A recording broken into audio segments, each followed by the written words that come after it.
Selamat bertemu dengan saya Haji Muhammad Arifuddin, guru SMP Negeri 2 Soe.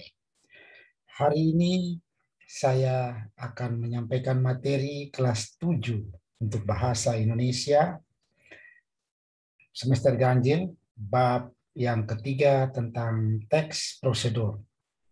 Di bagian pertama ini, saya ingin menjelaskan tentang bagaimana teks prosedur itu, pengertiannya, dan cara kerja sebuah teks prosedur. Mari kita simak bersama penjelasan saya selanjutnya. Yang pertama, kita tahu bahwa teks prosedur itu adalah sebuah teks yang berisi tujuan dan langkah-langkah yang harus diikuti agar suatu pekerjaan dapat dilakukan. Ini pengertian dari teks prosedur. Selanjutnya, coba perhatikan prosedur yang ada pada gambar ini. Prosedur pada gambar ini adalah bagaimana kita menempel sesuatu.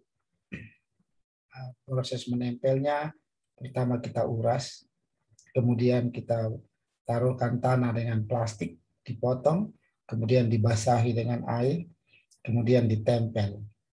Nah, proses ini yang namanya prosedur.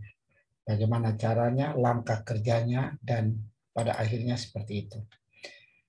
Nah, struktur teks prosedur ada tujuannya. Tujuannya adalah hasil yang ingin dicapai.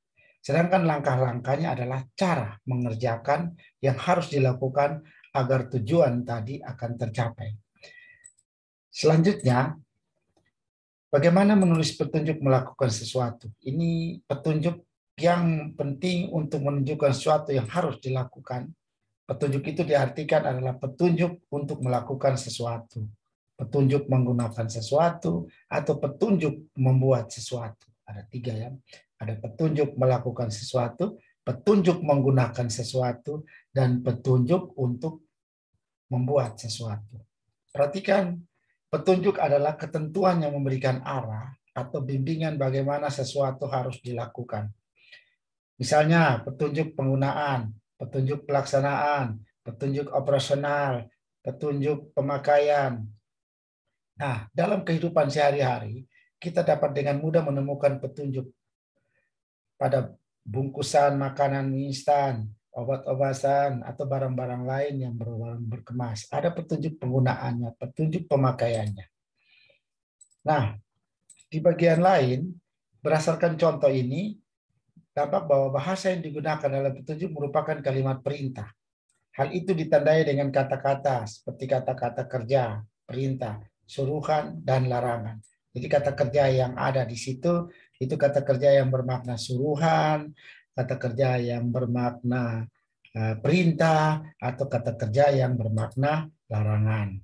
Penulisan petunjuk bertujuan agar konsumen tidak mengalami kesulitan dalam menggunakan produk. Ketika kita buka kemasan, ada petunjuk penggunaannya. Nah, selanjutnya, sebuah petunjuk dapat disusun dengan urutan pernyataan sebagai berikut. Misalnya, dari hal apa yang digunakan, dari hal yang umum, dari hal yang khusus, dari tahap awal ke tahap akhir. Petunjuk tersebut disusun berdasarkan sebuah urutan tahap mengerjakannya. Petunjuk. Nah, lebih baik jika petunjuk tersebut dilengkapi. Jadi, ciri dan syarat pembuatan petunjuk. Yang pertama, jelas, yang meliputi, tidak membingungkan dan mudah dipahami. Yang kedua, pilihan kata atau bahasa yang digunakan dalam urutan uraian. Yang berikut adalah menggunakan nomor urut untuk membedakan langkah yang satu dengan langkah yang lainnya. Yang berikut adalah menggunakan istilah-istilah yang lazim. Yang berikut adalah petunjuk dapat dilengkapi dengan unsur gambar. Jadi ketika sudah ada model tulisan, bisa juga dilampirkan dengan bentuk gambar. Bagian kedua adalah logis, yang meliputi urutan penjelasan harus logis dan tidak tumpang tindih dalam melakukan atau membuat sesuatu. Urutan penjelasan yang berhubungan dengan cara praktis, logis, dan tidak menimbulkan salah sangka. Yang ketiga adalah singkat, yang meliputi hanya mencantumkan hal-hal penting. Kata-kata atau kalimat yang digunakan ada yang berulang, tetapi mencukupi keseluruhan proses yang dibutuhkan. Yang ketiga adalah menggunakan kata-kata yang fungsinya memperindah. Oke, saya kira untuk tahap pertama tentang masalah petunjuk melakukan sesuatu atau prosedur atau cara melakukan sesuatu. Demikian pertemuan kita untuk bagian pertama tentang teks prosedur. Mudah-mudahan bermanfaat untuk anak-anakku kelas 7 dalam belajar di masa pandemi ini. Terima kasih.